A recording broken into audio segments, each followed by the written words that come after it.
Hello student, ये biomolecule का video number 12 है। लास्ट वीडियो में डिस्कस कर रहे थे ग्लाइकोजन के स्ट्रक्चर के बारे में। तो ग्लाइकोजन का स्ट्रक्चर बिल्कुल आपके माइलोपेक्टिन की तरह होता है। Structure of glycogen,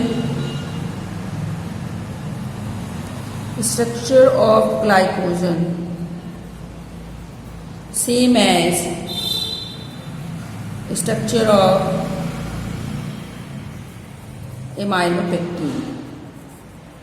clear? तो माइलोपेक्टिन की तरह इसकी स्ट्रक्चर है, इसलिए हम इस स्ट्रक्चर को फिर से रिपीट नहीं करेंगे क्योंकि माइलोपेक्टिन का स्ट्रक्चर हम ऑलरेडी पढ़ चुके हैं। तो माइलोपेक्टिन का स्ट्रक्चर कैसे बनता है? अल्फा डी प्लस ग्लूकोज के कार्बन नंबर 1 और कार्बन नंबर 4 से जुड़ने से लीनियर श्रृंखला और कार्बन नंबर 1 और कार्बन नंबर 6 में ब्रांच चेन बनाने से ये माइलोपेक्टिन बनता है। और माइलोपेक्टिन की यदि ग्लाइकोजन का स्ट्रक्चर पूछा जाए तो आपको क्या करना है? माइलोपेक्टिन का स्ट्रक्चर ड्रॉ कर देना है। क्लियर है? और जो ग्लाइकोजन है इसे हम एनिमल स्टार्च भी कहते हैं। क्लियर? क्यों? क्योंकि द मॉलिक्यूलर स्ट्रक्चर जो ग्लाइकोजन का इज सिमिलर एज माइलोपेक्टिन। थोड़ा सा यहाँ पे लिखेंगे द मॉलिक्यूलर स्ट्रक्चर, क्योंकि हमने बताया कि बिल्कुल सेम स्ट्रक्चर है किसकी तरह? Amylopectin. The molecular structure of glycogen is similar to amylopectin. That is why it is also known as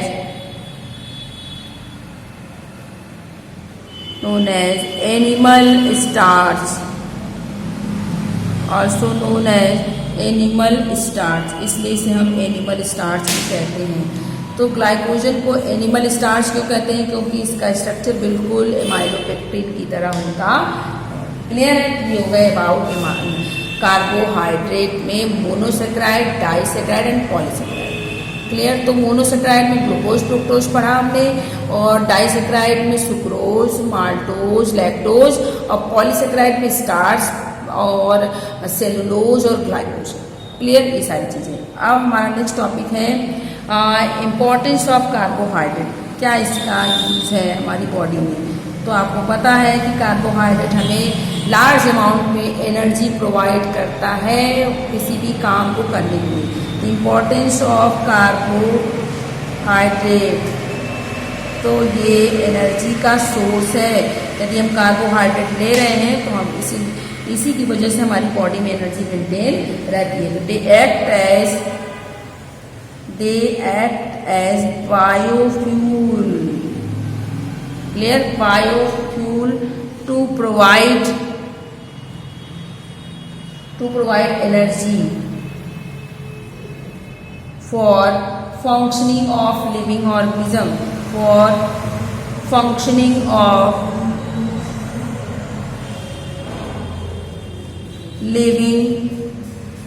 organism, सबसे इंपॉर्टेंट काम है, मतलब दे प्रोवाइड एनर्जी। सिंपली आप लिख सकते हैं कि carbohydrates provide energy to our body. हमारी बॉडी को एनर्जी देता है। मेन काम इसका यही है कि एनर्जी प्रोवाइड करता है कार्बोहाइड्रेट। क्लियर है? तो कैसे करता है देखिए, इसको आपको पता है लेकिन थोड़ा सा हम एक्सप्लेन करेंगे। कार्बोहाइड्रेट, जैसे कार्बोहाइड्रेट के रूप में हम क्या खाते हैं, किसमें कार्बोहाइड्रेट मिलता है? हमने आपको बताया कि गेहूँ है, चावल है, आलू है, इन सब में कार्बोहाइड्रेट उपस्थित है। वो भी स्पेशली क्या? स्टार्च क्या है? पॉलीसेक्राइड। कहने का मतलब हम एनर्जी गेन करने के लिए डायरेक्ट ग्लूकोज नहीं लेते। ग्लूकोज भी कार्बोहाइड्रेट है, स्टार्च भी कार्बोहाइड्रेट है। अंतर क्या है? जो ग्लूकोज है वो मोनोसेक्राइड है, जो कि हाइड्रोलाइज नहीं होता है, स्मॉलेस्ट यूनिट है। और जो स्टार्च है वो पॉलीसेक्राइड है। जो स्टार्च क्या होगा? वो टूटकर ग्लूकोज में ही कन्वर्ट होता है। वो टूटता है और आपका ग्लूकोज में ही कन्वर्ट होता है। कहने का मतलब हमारी बॉडी को ग्लूकोज ही चाहिए। कार्बोहाइड्रेट जो हम पॉलीसेकेराइड स्टार्च के रूप में ले रहे हैं हमको ग्लूकोज फॉर्म में ही चाहिए, लेकिन डायरेक्ट ग्लूकोज हमेशा नहीं ले सकते हैं हम। क्लियर? क्योंकि ग्लूकोज हमें कुछ देर के लिए एनर्जी, इंस्टेंट एनर्जी, जैसे हम बहुत ज़्यादा वीकनेस है, डिहाइड्रेशन हो गया है, तो हम ग्लूकोज लेते हैं कि हमें ग्लूकोज ले करके तुरंत एनर्जी मेंटेन कर लिया।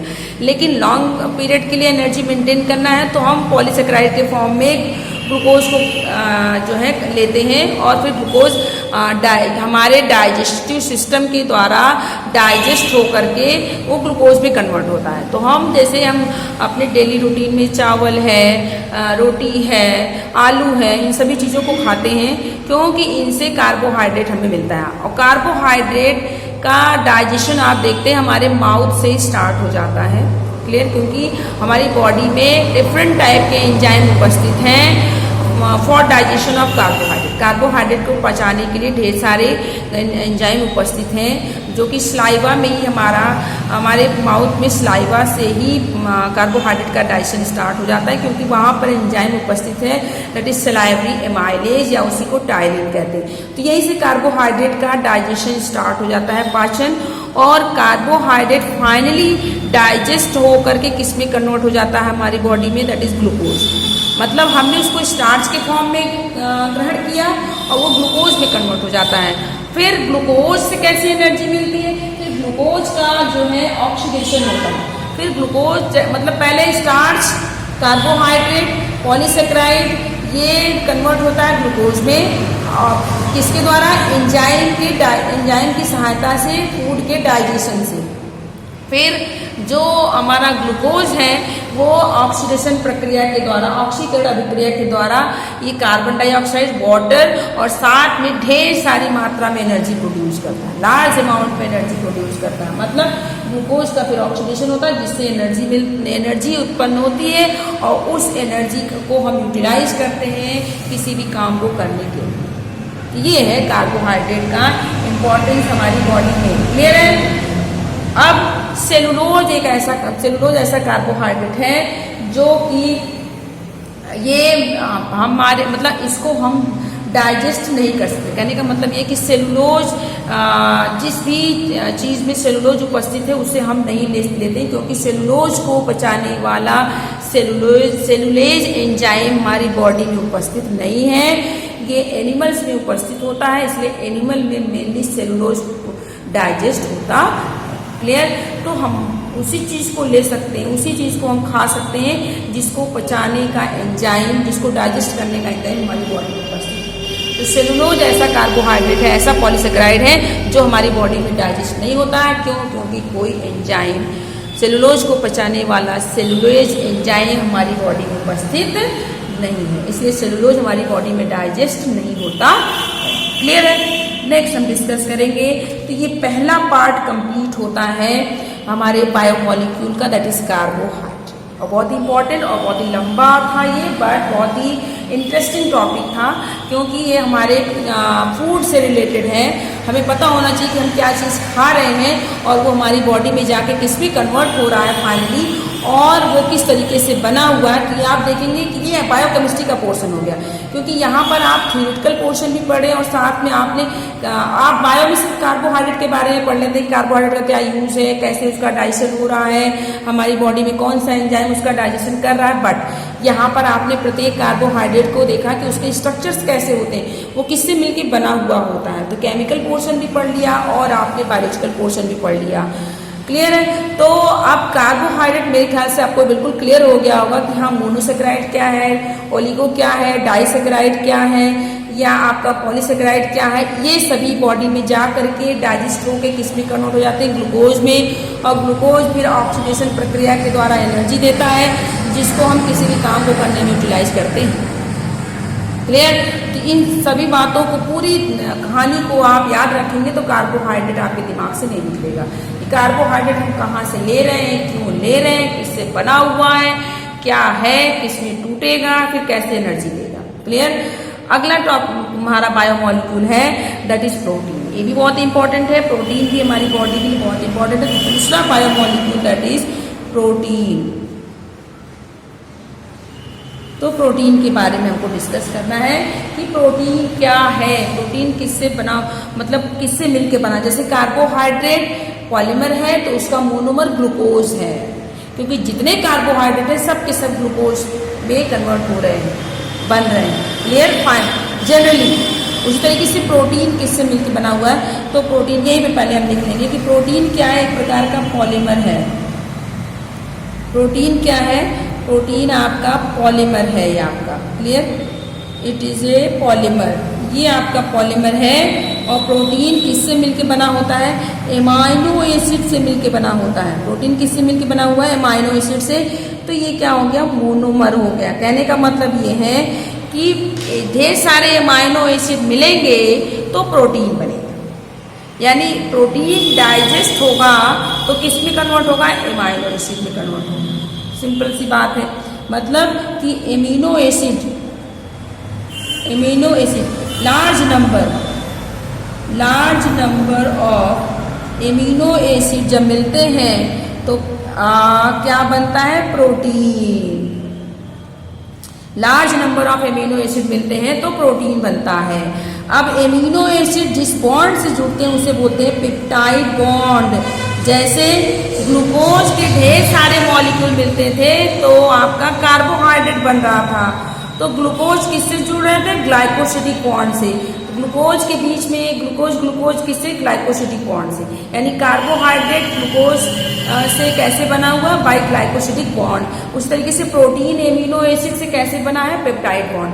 तो एमिनो एसिड के बीच एमिनो एसिड आपस में पेप्टाइड बॉन्ड बनाते जाएंगे और हमारा प्रोटीन बनता जाता है। क्लियर। तो पहले एमिनो एसिड जुड़ते हैं, देखिए amino acid large number of amino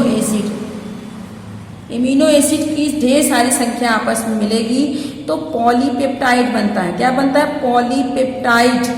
जब ढेर सारे, यदि 2 एमिनो एसिड जुड़े तो डाइपेप्टाइड, 3 एमिनो एसिड जुड़े तो ट्राइपेप्टाइड, 4 जुड़े टेट्रापेप्टाइड, उससे ज्यादा जुड़ेंगे तो पॉलीपेप्टाइड। क्लियर। उससे ज्यादा एमिनो एसिड जुड़ जाएंगे तो उसको हम क्या कहेंगे, पॉलीपेप्टाइड। तो पॉलीपेप्टाइड का मतलब ये है कि large number of amino acid मिले हैं तो पॉलीपेप्टाइड बना है। क्लियर। अब पॉलीपेप्टाइड से ही क्या बन जाता है, आपका प्रोटीन बन जाता है। पॉलीपेप्टाइड से ही प्रोटीन बन जाएगा। प्रोटीन कब बनेगा, जब पॉलीपेप्टाइड का मॉलिक्यूलर मास 10,000 माइक्रोन से ज्यादा होता है तो पॉलीपेप्टाइड ही फिर कन्वर्ट होता है किसमें, प्रोटीन में। कब भाई, तो पॉलीपेप्टाइड और प्रोटीन में क्या अंतर है, तो पॉलीपेप्टाइड को ही प्रोटीन कहेंगे, बट डिफरेंस क्या होगा कि इसका जो मॉलिक्यूलर मास होगा वो larger than molecular mass higher than 10,000 micron, जबकि पॉलीपेप्टाइड का बिलो 10,000 माइक्रोन इसका मॉलिक्यूलर मास होता है। तो हम प्रोटीन को डिफाइन कर सकते हैं कि प्रोटीन क्या है। तो प्रोटीन्स क्या होते हैं, प्रोटीन क्या है, इट इज ए पॉलीपेप्टाइड, ये पॉलीपेप्टाइड ही है। A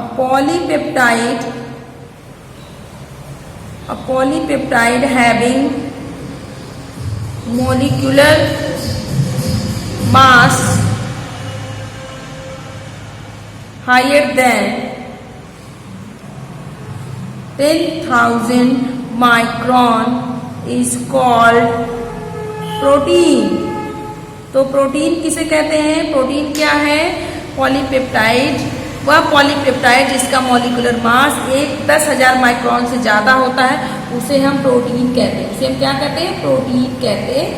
क्लियर है। तो प्रोटीन वो मॉलिक्यूल है, वो है जो कि जब पॉलीपेप्टाइड का मॉलिक्यूलर मास जो है 10,000 से ज्यादा होता है उसे हम क्या कहते हैं, प्रोटीन कहते हैं। क्लियर।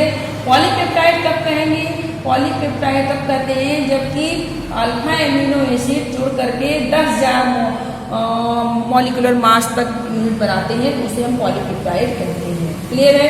तो पॉलीपेप्टाइड यहीं पर डिफाइन कर लें, पॉलीपेप्टाइड, क्योंकि पॉलीपेप्टाइड किससे मिलकर बन रहे हैं, आपके एमिनो एसिड से मिलकर के बन रहे हैं। तो alpha amino acid with molecular mass, और एमिनो एसिड में कौन सा, alpha amino acid with molecular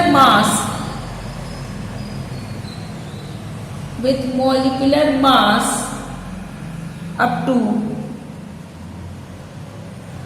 10,000, इससे ऊपर नहीं, 10,000 micron are called polypeptide. Clear? उसे हम पॉलीपेप्टाइड कहते हैं। जब अल्फा एमिनो एसिड के आपस में जुड़ने से 10,000 माइक्रोन तक मॉलिक्यूलर मास तक बने तो उसे हम पॉलीपेप्टाइड कहते हैं। तो दोनों के बीच में सिर्फ मॉलिक्यूलर मास का डिफरेंस है। 10,000 से ऊपर वाले पॉलीपेप्टाइड प्रोटीन, 10,000 माइक्रोन मास तक वाले पॉलीपेप्टाइड। क्लियर? पॉलीपेप्टाइड किससे मिलकर बना है? Amino acid. इसका मतलब एमिनो एसिड से क्रम से है, एमिनो एसिड से पॉलीपेप्टाइड और पॉलीपेप्टाइड से प्रोटीन बना हुआ। क्लियर? आगे देखेंगे। नेक्स्ट जो एमिनो एसिड है वो the name protein, sorry protein की बात करें, जो नेम प्रोटीन है उसको सबसे पहले मूल्डर ने दिया था। The name protein was introduced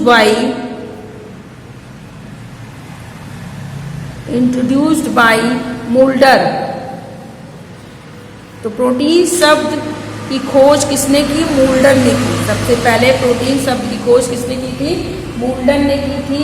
और ग्रीक शब्द प्रोटियोजस से, ग्रीक वर्ड प्रोटियोजस,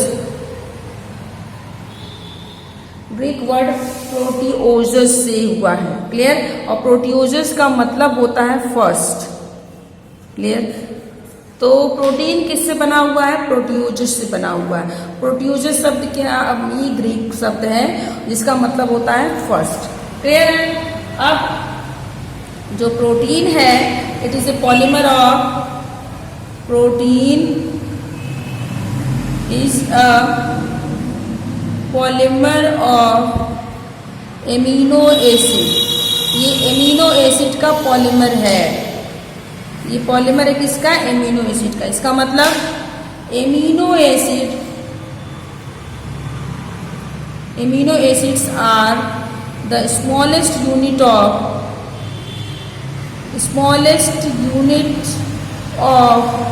प्रोटीन। प्रोटीन की स्मॉलेस्ट इकाई क्या होती है? Amino acid. मतलब प्रोटीन का डाइजेशन होगा, इसका मतलब ये हुआ कि प्रोटीन का जब डाइजेशन होगा, जब हम प्रोटीन लेंगे, कोई भी चीज़ खाएं जिसमें प्रोटीन उपस्थित हो, तो प्रोटीन डाइजेस्ट होकर किस में कन्वर्ट होगा? एमिनो एसिड में। जैसे कार्बोहाइड्रेट ग्लूकोज में कन्वर्ट हो रहा था, वैसे प्रोटीन किस में कन्वर्ट हो जाएगा? एमिनो एसिड में कन्वर्ट हो जाता है। क्लियर है? तो हम यहाँ पर डिस्कस करेंगे कि एमिनो एसिड, क्योंकि बार बार एमिनो एसिड वर्ड आ रहा है तो हम पहले एमिनो एसिड को डिस्कस कर लें कि एमिनो एसिड क्या होता है, क्योंकि एमिनो एसिड से ही प्रोटीन बना हुआ है। तो एमिनो एसिड क्लियर हो जाएगा तो प्रोटीन भी क्लियर हो जाएगा, क्योंकि प्रोटीन एमिनो एसिड से ही बना हुआ है। तो क्लियर है? तो एमिनो एसिड देखिए नाम से ये एमिनो ग्रुप प्लस एसिड, तो कहने का मतलब वो केमिकल कंपाउंड जिसमें एमिनो ग्रुप भी उपस्थित हो और साथ में आपका कार्बोक्सिलिक ग्रुप भी उपस्थित हो, उसे हम क्या कहते हैं? Amino acid. तो एमिनो एसिड का general formula of amino acid, तो एमिनो एसिड का जनरल फॉर्मूला हम देखें क्या होता है। तो देखेंगे general formula of amino acid CRH, एक कार्बन से एक एल्किल ग्रुप, एक हाइड्रोजन और एक कार्बोक्सिलिक ग्रुप और एक NH2 ग्रुप जुड़ा होता है। R फॉर एल्किल ग्रुप, यहाँ पर कुछ भी हो सकता है, CH3 भी हो, मेथिल, एथिल, कुछ भी हो सकता है। तो R क्या है? एल्किल ग्रुप है। तो ये आपका एमिनो एसिड है, एमिनो एसिड का जनरल फॉर्मूला। क्लियर है? R that is alkyl group. Clear?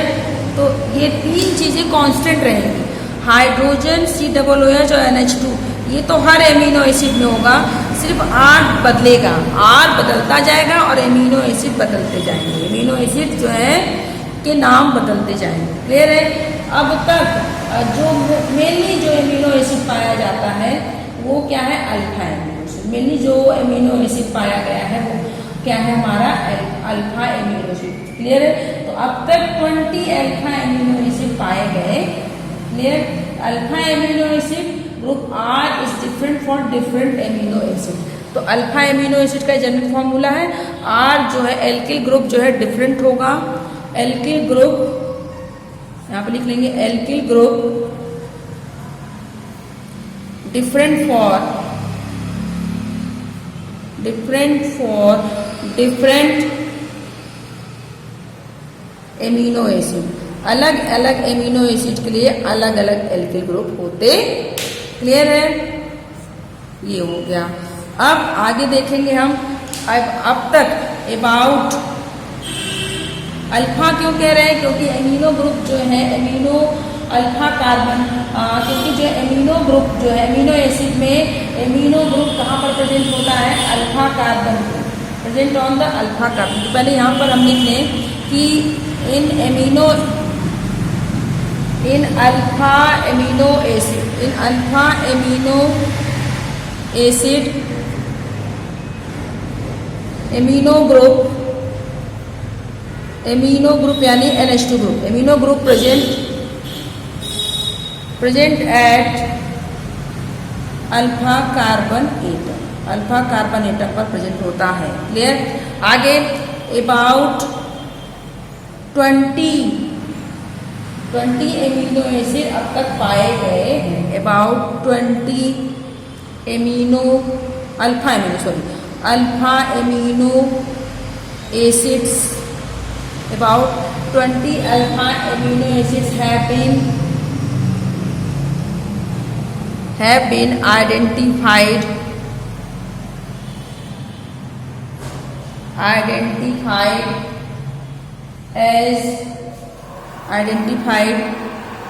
mainly